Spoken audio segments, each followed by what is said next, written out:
दोस्तों आज बात करेंगे पटियाला केस के बारे में। हम सभी जानते हैं दोस्तों किस प्रकार से पटियाला के अंदर एक कर्नल साहब के साथ में ऑन सर्विंग कर्नल साहब के साथ में वहाँ के कुछ पुलिसकर्मियों द्वारा किस प्रकार से मारपिटाई की गई। ना केवल कर्नल साहब के साथ में बल्कि उनके बेटे को भी बहुत बुरी तरह से मारा पीटा गया। दोस्तों आप सभी को केस के बारे में तो पता ही होगा, पर जिन लोगों को नहीं पता है उनको मैं इसका एक संक्षिप्त विवरण दे देता हूँ। अभी कुछ दिन पहले ही पटियाला के अंदर एक ऑन सर्विंग कर्नल साहब अपने बेटे के साथ में कहीं पर जा रहे थे। उन्होंने एक ढाबे के किनारे अपनी गाड़ी को लगा दिया। गाड़ी को लगाया गया था रोड से नीचे उतार करके।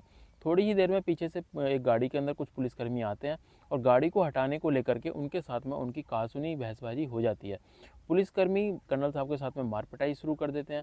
यहाँ तक कि कर्नल साहब को यह भी बोला जाता है कि अभी हम एक एनकाउंटर करके आए हैं और दूसरा एनकाउंटर हम तुम्हारा भी कर देंगे।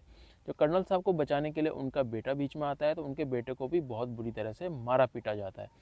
उन दोनों को इतना बुरी तरह से मारा पीटा जाता है, कर्नल साहब और उनके बेटे को, कि उनकी हालत काफ़ी नाजुक हो जाती है और उनको हॉस्पिटल के अंदर एडमिट करना पड़ता है।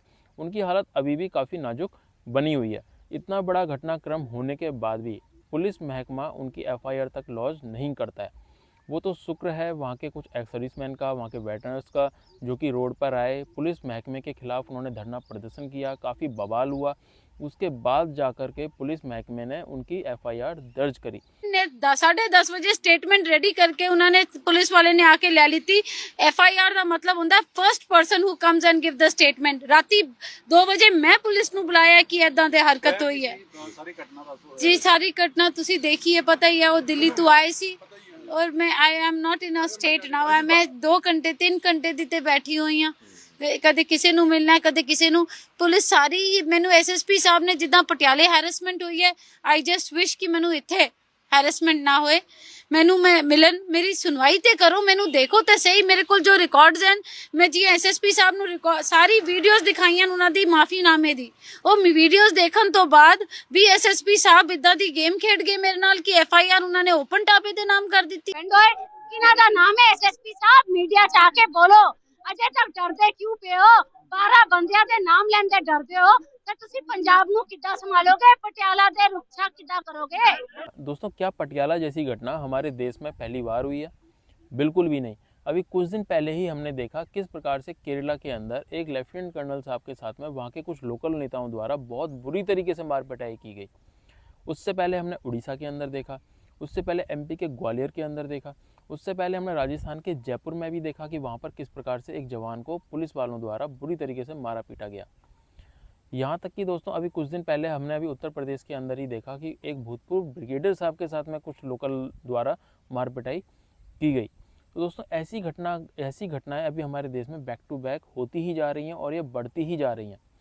अब दोस्तों मैं सबसे पहले सवाल पूछना चाहता हूँ कि उन कैंटोनमेंट से रिलेटेड जो वहाँ की मिलिट्री पुलिस है, वहाँ की जो प्रो यूनिट है जिनको वहाँ के सीओ कमांड कर रहे हैं, क्या वहाँ के कैंटोनमेंट की जो मिलिट्री पुलिस है वे केवल जवान को परेशान करने के लिए ही बनी हुई हैं?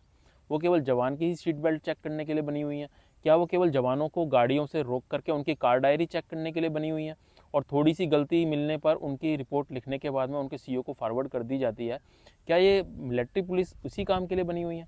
क्या किसी कैंटोनमेंट के अंदर या कैंटोनमेंट के आसपास के एरिया में अगर कोई घटना किसी सैनिक के साथ में या किसी भूतपूर्व सैनिक या किसी सैन्य अफसर के साथ में हो जाती है तो वहाँ की मिलिट्री पुलिस का यह काम नहीं बनता है कि वह जाए और वहाँ पर उस सैन्य कर्मी को सपोर्ट करे? अगर उसके लिए जो भी लीगल एक्शन लेना है पुलिसकर्मियों के साथ में जाए, पुलिसकर्मियों के पास में जाए, वहाँ पर उनकी एफआईआर दर्ज कराए, तो ये मिलिट्री पुलिस का क्या ये काम नहीं बनता है? दोस्तों अब ये समय आ गया है कि सैन्य कर्मियों के लिए और भूतपूर्व सैन्य कर्मियों के लिए कुछ विशेषाधिकार होने चाहिए। उनके साथ में कुछ भी दुर्व्यवहार हो जाता है, उनकी फैमिली के साथ में, उनके परिवार के साथ में कुछ भी ऐसा घटना घटित होती है तो उनको कुछ विशेषाधिकार मिलने चाहिए जो कि आम जनता से अलग हो। दोस्तों अगर इस घटना की गहराई में जाया जाए और ये देखा जाए कि ऐसी घटनाएं बार बार घटित क्यों हो रही हैं, आखिर क्यों सेना और पुलिसकर्मियों के बीच में बार बार इस प्रकार की घटनाएं पूरे देश में देखने को मिल रही हैं, तो इसकी अगर आप गहराई में जाएंगे तो आपको यही पता चलेगा कि कुछ पुलिसकर्मियों की रिश्वत खा कर इतनी आदत ख़राब हो जाती है कि वो रास्ते में किसी को भी रोक लेते हैं।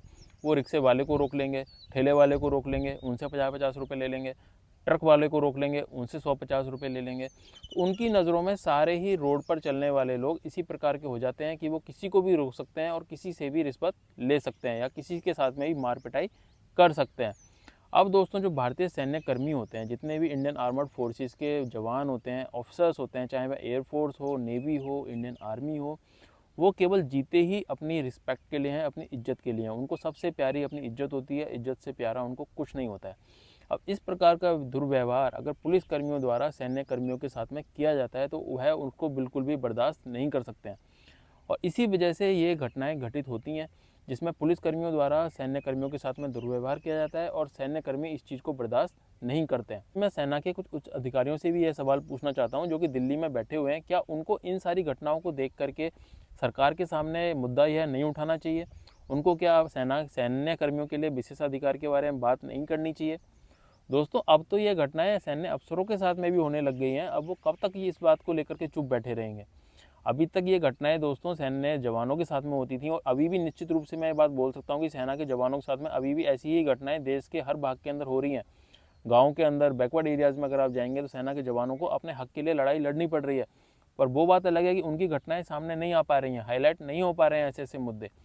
अब दोस्तों ये समय आ चुका है कि सेना के उच्च अधिकारियों को सरकार के सामने अपनी बात रखनी चाहिए, विशेषाधिकार की बात रखनी चाहिए। कुछ ऐसे स्पेशल एक्ट आने चाहिए जिनसे कि सैन्य कर्मियों को और भूतपूर्व सैन्य कर्मियों को कुछ प्रोटेक्शन दी जा सके। पहले देखा लेफ्टिनेंट कर्नल साहब के साथ में, अभी कर्नल साहब के साथ में, अभी हमने एक भूतपूर्व ब्रिगेडियर साहब के साथ में भी ये घटना देखी। ऐसी ही घटनाएं घटित हो रही हैं, तो क्या उनको अपना ये मुद्दा नहीं उठाना चाहिए? क्या वो इंतजार कर रहे हैं कि कब इस प्रकार की मार पिटाई हमारे जनरल साहबों तक पहुँचे, उसके बाद में इसका हम बारे में बात करेंगे? तो दोस्तों अब ये समय आ चुका है कि सेना के उच्च अधिकारियों को अपने विशेषाधिकार के लिए सेना के स्पेशल एक्ट्स को लेकर के सरकार के सामने अपनी बात रखनी चाहिए। उच्च अधिकारियों के साथ साथ देश की सरकार को भी इस बारे में अपनी स्टेटमेंट जरूर जारी करनी चाहिए।